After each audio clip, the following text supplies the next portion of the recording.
하나님께서 특별히 이 절기를 정해 주셨고 이 절기를 명령하셨어요.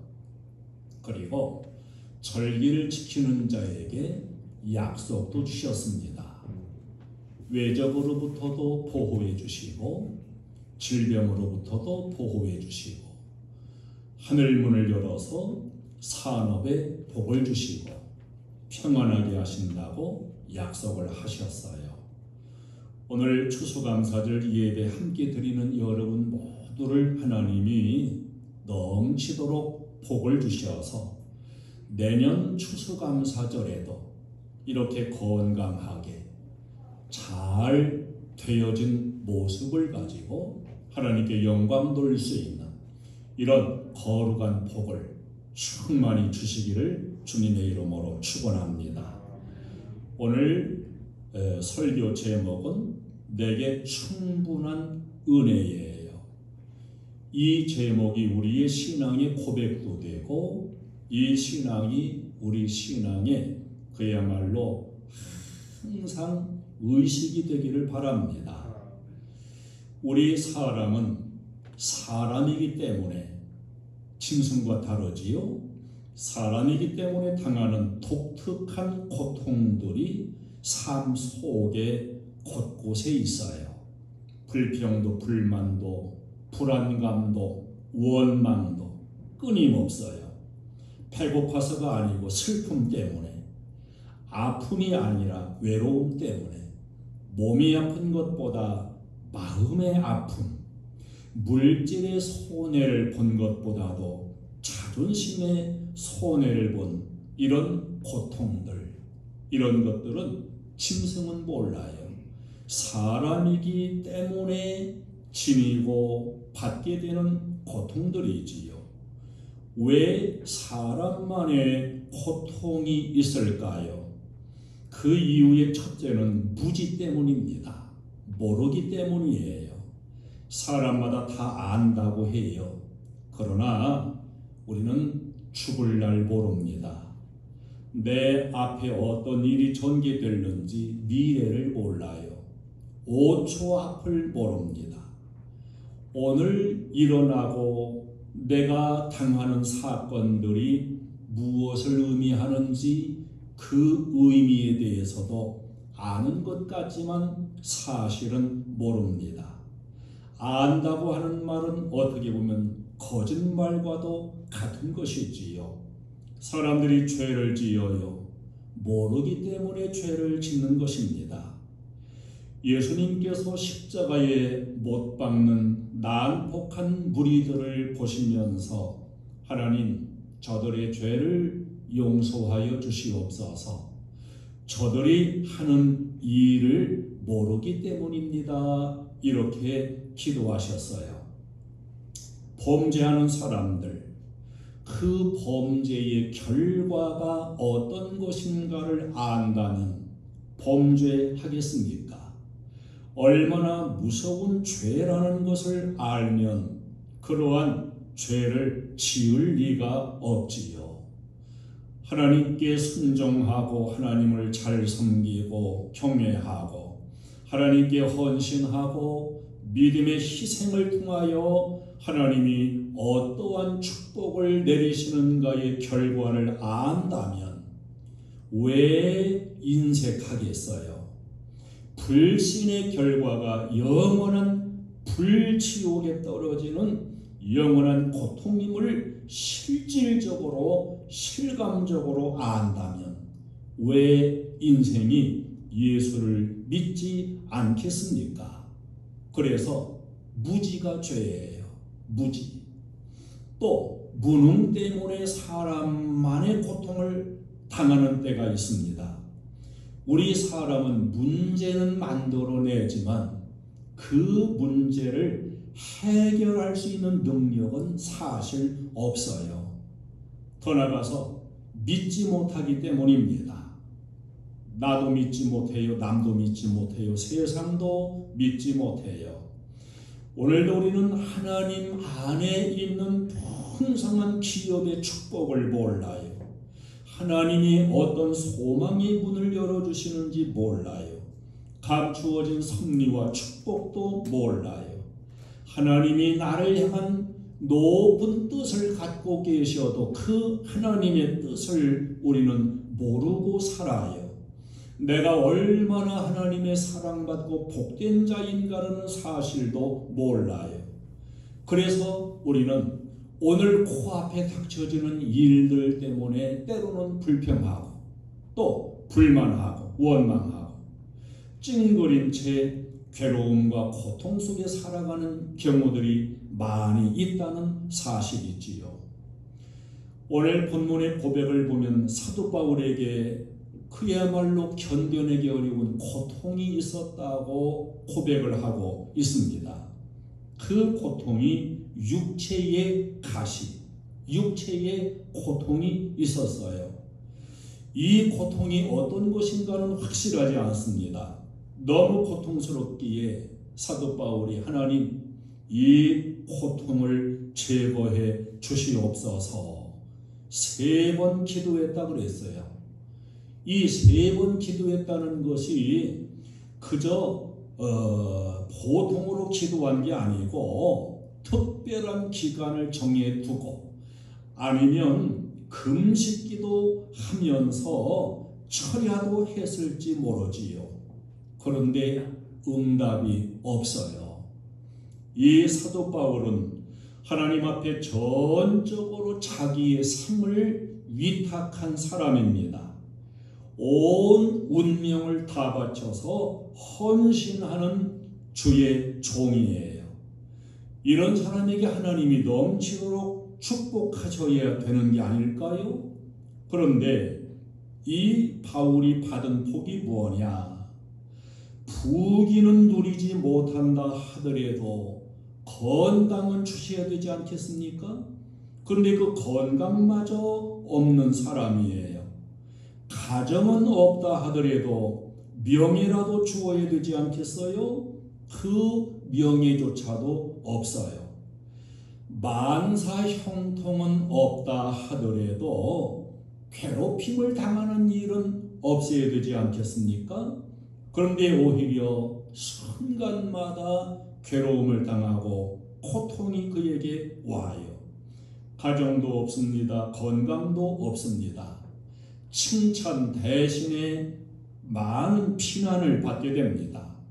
동족으로부터 오해를 받고 친구들로부터도 오해를 받고 많은 사람들의 공격과 비난 속에서 복음을 변증해야 되는 참으로 고통스러운 삶이 바울에겐 너무도 많이 있었습니다. 결정적인 고통을 말하는데 육체의 가시 사탄의 사자가 있다 그랬어요. 참 어찌 보면 이해가 안 되지요. 능력 있는 하나님의 종인데 그에게 사탄의 가시가 있다니. 그 사탄의 가시가 확 뽑아져야 될 건데 사탄의 가시가 계속 찔러대고 있다는 사실입니다. 이 사탄의 가시가 무엇이었는지는 아무도 아직도 몰라요. 몇 가지로 미루어 생각을 해본다면 육체적인 어떤 특별한 고통이 바울에게 있었을 것이다. 그래 마음이 아프고 너무 괴로운 거예요. 이게 계속 찌르는 겁니다. 더 나아가서 안질이었다고 볼 수도 있어요. 사도 바울은 눈이 나빴어요.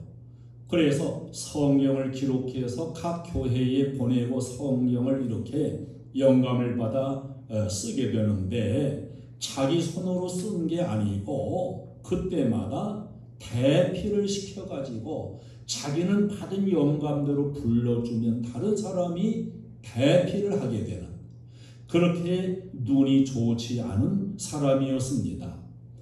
가장 정답에 가까운 것은 간질이라고 볼 수가 있어요.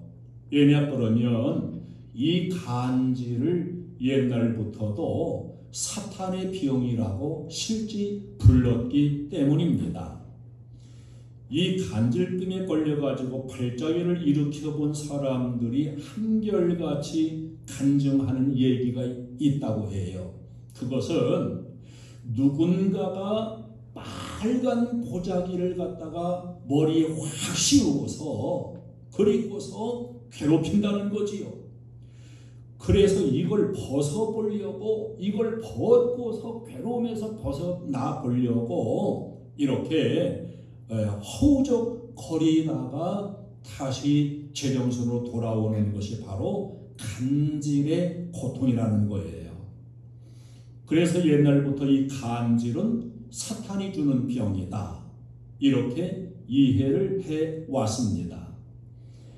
갈라디아서 4장 14절에 보면 너희를 시험하는 것이 내 육체에 있으되 이것을 너희가 업신여기지도 아니하며 버리지도 아니하고 오직 나를 하나님의 천사와 같이 또는 그리스도 예수와 같이 영접하였도다, 이렇게 감사하면서 서신을 보내는 것을 보게 됩니다.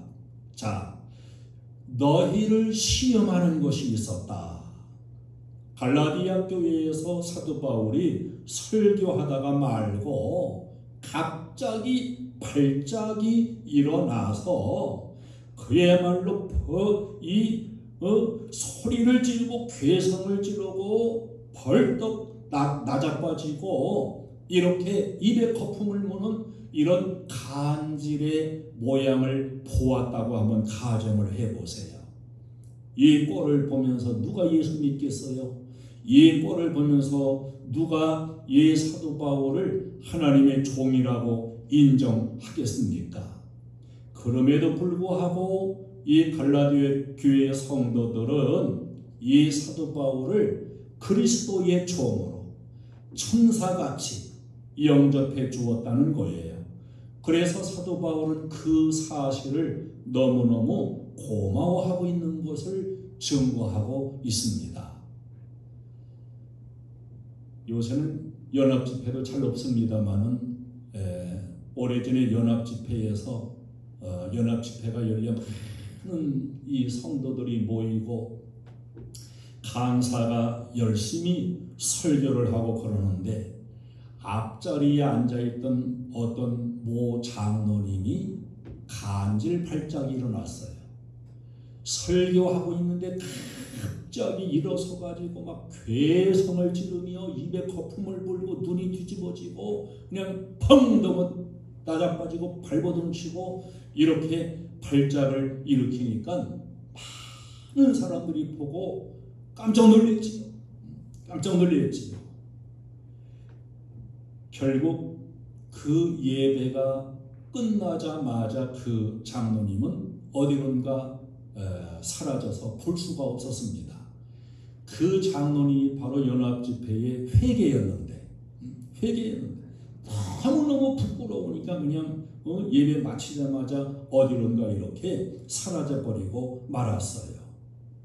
자, 사도 바울이 가졌던 이 육체의 가시가 그야말로 간질병이었다고 가정을 한다면 여러분 그게 얼마나 괴로운 고통이었겠습니까?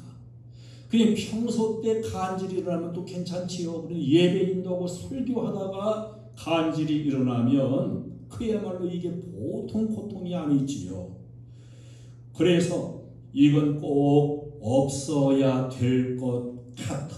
없어야 될 일이기 때문에 사도 바울은 하나님 앞에 3번씩이나 간절하게 하나님, 내 개인을 위해서가 아니라 모두를 위해서 이 사탄의 사자, 이 사탄의 가시 좀 뽑아주시옵소서 이렇게 기도했는데 하나님께서 이 병을 고쳐주시지를 아니하시고서 다르게 응답을 하셨어요. 오늘 본문에 보니까 내 은혜가 내게 족하도다. 너 이 가시 뽑아달라고 기도하지 말어. 내가 이미 준 은혜도 너에게 충분한 거니까 족하도록 은혜를 주었으니까 이거 없애달라고 다시는 기도하지 말아라. 사도 바울은 이 사실을 받아들이고 오히려 감사한다고 오늘 본문에서 고백을 하고 있습니다. 자, 내게 충분한 은혜, 나에게 족하도록 내려주신 은혜, 이 충분한 은혜가 과연 무엇일까? 인생은 은혜를 많이 받고 복을 많이 받으면 그걸 가지고 선히 쓰는 것보다 교만해지는 경우가 많아요. 자기 자랑에 빠지게 돼요. 진실하기 어려워요. 은혜는 반드시 사명을 다해야 하고 아름다운 역사를 이루어 가야 하는데, 이 받은 은혜를 갖다가 나 자신을 위한 것으로, 개인적으로, 이기적으로 이렇게 돌려버리기가 쉬운 것입니다. 그래서 능력이 있는 이 사도 바울에게는 자기가 교만해지고 자기를 드러낼까봐 이 어려운 사탄의 가시가 꼭 필요했다는 거예요. 은혜가 은혜되고 받은 은혜가 사명으로 귀한 열매를 맺기 위해서 이 고통, 사탄의 가시 같은 이 고통은 나에게 있어야 되는 것이고 필요한 것이다. 사도 바울은 이렇게 받아들였어요. 고린도전서 9장 27절을 보면 내가 내 몸을 처 복종하게 함은 내가 남에게 전파한 후에 자신이 도리어 버림을 당할까 두려워함이라, 이렇게 고백을 하고 있습니다. 내가 행여나라도 교만해지고 내 자랑에 빠지고 진실을 잃어버리고 내가 설교는 천사같이 했는데 나중에 버림받을까 두려워 가지고서 자기를 스스로 쳐서 복종시킨다. 이 고백을 우리는 곰곰이 곱씹어 봐야 됩니다. 사도 바울은 자기를 알고 있는 사람이었어요. 자기의 약점, 자꾸 세상으로 기울어지려고 하는 마음, 게으름에 끌려가려고 하는 자기 자신, 허영심에 그야말로 들떠지고 교만이 들어올 때마다 교만해질 수 있는 자기의 가능성, 이런 자기를 다스리려 했지만 잘 안 되는 거예요. 잘 다스려지지가 않아요. 쳐서 복종하게 하려고 한다. 그런데 육체가 말을 안 듣는 거예요. 육신이 자꾸 거꾸로 가요. 그러한 사도 바울에게 결국은 하나님이 손을 대시는 겁니다. 하나님이 겸손하게 만드시는 거예요. 버려야 될 것을 내가 버리지 못할 때 하나님께서 버리게 하신다는 사실 여러분 아시나요? 내가 붙잡고 버리지 못할 적에 하나님은 강제로라도 버리게 역사하는 분이에요. 내가 끊어야 될 걸 끊지 못할 때 하나님께서 끊게 만드시는 분이십니다. 이때의 사람들은 하나님을 원망해요. 그러나 나를 겸손하게 만들고 버릴 것 버리게 하시고 끊을 것 끊게 하시는 이것이 바로 충분한 은혜다. 이것을 사도 바울은 깨달은 겁니다. 내가 겸손하게 정말 하나님의 종으로 깨끗하게 능력 있는 종으로 일해 나가려면은 내가 끝까지 겸손해야 되겠고, 내가 겸손하기 위해서는 이 사탄의 사자 같은 가시가 필요한 것이다. 이것이 사도 바울의 위대한 신앙인 것을 알 수가 있습니다. 여러분, 내가 원했던 게 이루어지면 우리가 할렐루야 하지요. 내가 원했던 것이 이루어지지 않고 오히려 하나님이 치시거나 끊게 만드시면 찡그리시지요? 아닙니다. 그것까지도 하나님이 나를 나되게 하시는데 꼭 필요한 은혜를 주신 것이라고 우리도 아멘 할 수 있어야 되고, 우리도 그대로 받아들일 수 있는 이런 신앙이 되어져야 되는 것입니다. 또한 이 사도 바울은 자기가 약해지는 그때에, 자기가 죽어지고 자기가 약해지는 그때에 하나님의 능력이 강하게 역사하시는 것을 깨닫게 되었습니다. 그리스도의 능력이 그 어느 때에 나에게 온전하게 나타나는가를 알게 된 거예요. 그래서 자기를 약하게 만들고 능력으로 강하게 하시는 주님의 은혜에 대해서 사도 바울은 감사하는 자세로 수용하고 받아들이고 있는 겁니다. 여러분, 저도 그렇고 여러분도 그렇고 나는 나를 몰라요. 아는 것 같지만 몰라요. 내 미래를 몰라요. 나에게 무엇이 필요한지 그것도 잘 몰라요. 내 운명도 몰라요. 그러기에 오늘 내가 어떻게 되어야 하는지, 무엇이 이루어져야 하는지 이것도 사실은 우리가 잘 몰라요. 그걸 아시는 분은 오로지 하나님이십니다. 할렐루야!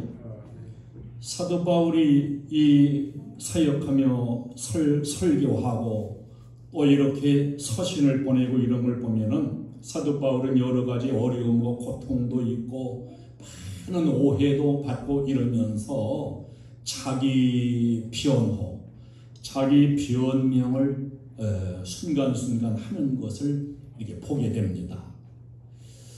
그래 저도 가만히 이렇게 설교 준비도 하고 생각해 보면서 제 자신의 변명이랄까요?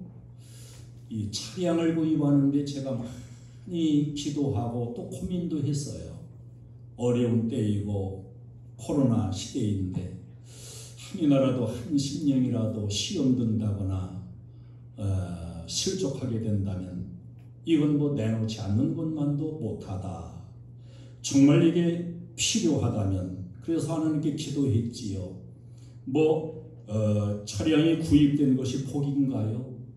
아닐 수도 있어요. 필요하게 잘 사용하면 복이 될 수 있지만 오히려 죽음도 될 수 있는 것이고 불행이 될 수도 있는 것이에요. 그래 하나님께 기도하고 그래 하나님께서 허락하심에 대한 확신을 가지고 안건을 내놓았고 우리 운영위원들도 또 성도님들도 기꺼이 함께 마음을 모아서 헌신해 주셨고 그랬어요. 이게 좋은 것일까? 아니면 나쁜 것일까? 우리 알 수가 없어요. 하나님만이 아시지요. 여러분들 좋은 씨를 심었으니까 염려하지 마시고 제가 약속대로 10년 동안은 내년부터 축복하며 기도할 테니까 좋은 씨를 심은 줄로 알고 하나님이 좋은 길로 인도하실 것. 그래 제가 이 차량을 위해 기도해달라고 하는 것도 차가 꼭 구입돼서 다 좋은 것이 아니에요. 고장도 없고 좀 튼튼하고 좋은 게 구입돼. 그래서 여기에 지금 아직 광고를 넣는 거예요. 어떤 차를 사야 될지 저도 아직도 잘 모르겠어요. 여러분 계속 기도해 주시기를 바랍니다. 나는 몰라요. 이게 좋은 것일지 이게 오히려 나에게 해가 되고 무서운 화가 될 것일지 우리는 모르면서 구하고 모르면서 갖고 싶어하고 이럴 때가 많이 있는 것입니다. 나의 가는 이 길을 오직 주가 아나니 나를 단련하신 후에는 내가 정금같이 나오리. 오늘의 아픔은 내일의 소망이요 쓰라린 아픔 뒤에 축복이 있다네. 오늘은 좋은 것인 것 같은데 내일은 복이 안 될 수도 있고요. 오늘은 고통인 것 같은데 내일은 그것이 복이 될 수도 있는 것입니다.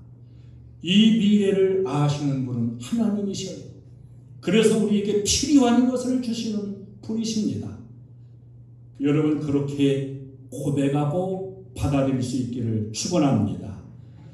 요한계시록 2장 3장에 보면 예수님께서 7개의 그 소아시아 교회들에게 편지를 써서 보내시도록 명령하시면서 예수님이 다 아신다고 말씀해요. 에베소 교회의 충성을 아셨어요. 그러나 충성은 하지만 첫사랑이 식어져 있는 것도 아셨습니다. 서머나 교회가 환난과 궁핍을 당하는 것도 아셨어요. 두아디라 교회가 사랑과 믿음과 섬김으로 인내하면서 잘 믿음 지킨 것도 아셨어요. 사대 교회가 살았다 하고 큰 소리는 치지만은 이름은 가졌으나 죽은 자와 같다는 것도 아셨어요.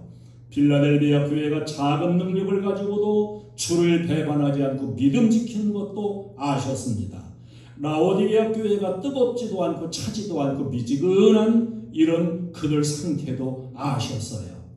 그 하나님은 나를 제일 잘 아십니다.